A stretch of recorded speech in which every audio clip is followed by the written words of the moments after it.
entrepreneurship is really big right now from what we both see. Yes. Let's talk about it from what you see. Absolutely. I think really in the old days, people weren't able to just instantly put information out there. Now it's literally at your fingertips. If something goes on, it doesn't even have to be accurate. It's just put out there. As far as washing your hands frequently with warm soap and water. If you're not able to wash your hands frequently with warm soap and water, also using a hand sanitizer, which I have here, which is responsible for killing 99.9% of the germs. And so, like you said, this organization is implemented to help them with some of their needs, not all of them. No. So how in the world did you go about this? I mean, you assist college students. So let's talk about some things that people can do to prepare for those tests as they come. So as a college student, it is very important that you know how to manage your time. So you have to do that wisely. If you know that Just kind of impacting others to give back in the sense that what I'm doing. And a lot of, you know, this is a show that talks about millennials. A lot of millennials in this generation that I've seen, some of them are in things for themselves. Like if it doesn't benefit them, you know, like what's in it for me kind of deal. But obviously, as we can see with this nonprofit, you're in this to help other people and benefit other people. Why is this so important to you? Or maybe someone on campus is going to need this as like a dance ministry. So that's good. So we're talking about the dance team. What's the name of it? Monarch Dance Team. Monarch Dance Team. And what's the ultimate purpose of it? You've started it. That doesn't get me from, you know, most millennials from a place of, well, I've got a good paying job, but I'm still living from paycheck to paycheck. So how do, as far as being educated, what needs to happen with your expertise? We love convenience. And so being able to deposit your check on your mobile app is great, but are you having a conversation with your financial advisor? And so first, having a relationship with a financial institution that you can trust, that you can walk into the doors and they know your name, they're willing to sit with you, they're willing to go over a savings plan and see where you are so that you can reach these long-term financial goals. That's really where we need to start. Hey, welcome to another segment of Millennial Matters, where we always deal with topics that matter to millennials. So thank you so much, Chamara, for joining me today. We're talking about gaining confidence. Thank you for having me, Marcus. It's a pleasure to be here. Right, so that gaining confidence is a big deal. And you're a lady, so we asked one of the ladies to come in and talk about gaining confidence, and not only gaining confidence, but keeping your confidence. So let's get started. Let's jump right in. Let's talk about it. Okay. To me, well, I'm going to define what I think it is in my own opinion first. I think confidence to me is self-love. You know, like you said, not being able to go based on what other people say or how they feel about you, just knowing, having that assurance in yourself pretty much.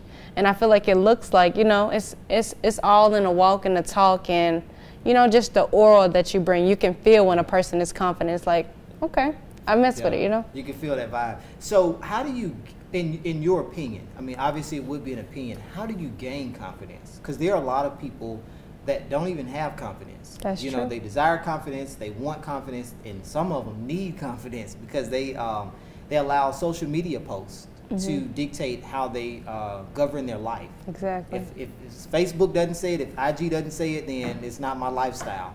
You know, so how do you gain that confidence and not allow social media to gain it for you?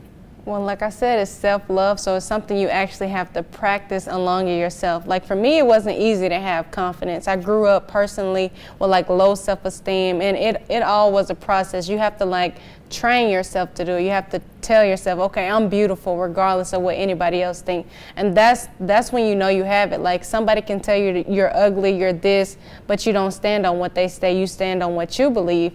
And unfortunately, the hard thing about gaining confidence is in the beginning process, it's easy for you to believe the negative than the positive. That is crazy. And that's, I mean, now that you say that, it makes a lot of sense. Just curious, do you know, as a female, because I'm a male, do you know why that is the case? I know we live in a world where it's like negative come first before positive, and maybe that could be could play a part in it. I mean, well, if you look back in history, you know, it's always been a thing where women have been like portrayed as less than a man, you know. When we couldn't vote at first, we couldn't work, we couldn't do certain things back in the day, and now it's changed tremendously. So it's like we're trying to get more into that, get more of loving ourselves, getting more of promoting women empowerment and things like that. I feel like it's always been hard from a woman's perspective to just, you know, stand out to a certain extent because we've always been shut down because of circumstances. And obviously that is something major to try to overcome, right, to try to become the better version of yourself. Chamara, what are some steps that ladies can take to help them to redefine who they are so that they can gain their confidence?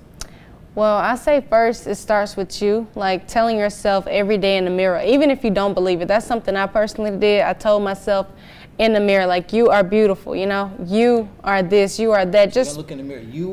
You're sexy, you're handsome. Yeah, exactly. Boom. And it's hard to believe at first, but once you practice good habits, practice telling yourself positive things, then it starts to, you know, work in your mind, you know? That makes sense. Like, you know, the most important thing is where your thoughts go. Because if you have negative thinking, you're going to think negative towards other people, you're going to have negative thoughts towards yourself. But once you change that, your lifestyle starts to change. So in a nutshell, you're saying people have to first alter their mindsets. Exactly. And I call it the battlefield of the mind, because it's a battlefield. I mean, we are fighting with the person that we are. We're fighting with the person that we must become. And sometimes, like you just said a second ago, in so many words, we have to fight for that person that we want to become.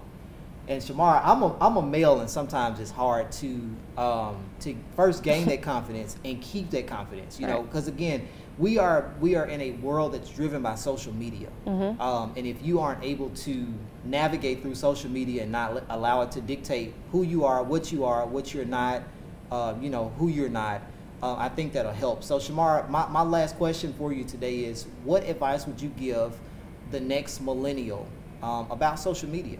Because we live in a society where we're always scrolling. Exactly. You know, the latest outfit, the latest car, the latest home, the latest gadget or whatever, we have to have it, and we don't have it.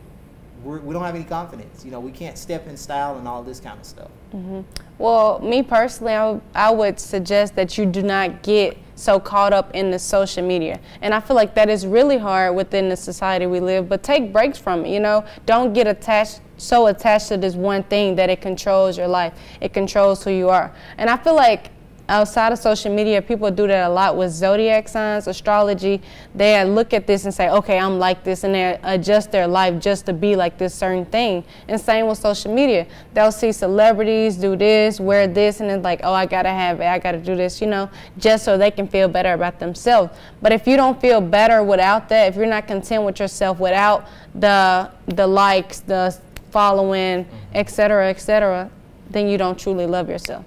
Well, thank you so much, Chamara, for your time today. We hope to have you back on the show again. Absolutely. Thank you for having me. And if you're interested in watching any more of our segments, you can visit our website at wjtv.com. Click the Living Local tab. It'll scroll down and click Millennial Matters, and there you'll see all of our segments. Thank you so much for watching today, and we want to see you next time.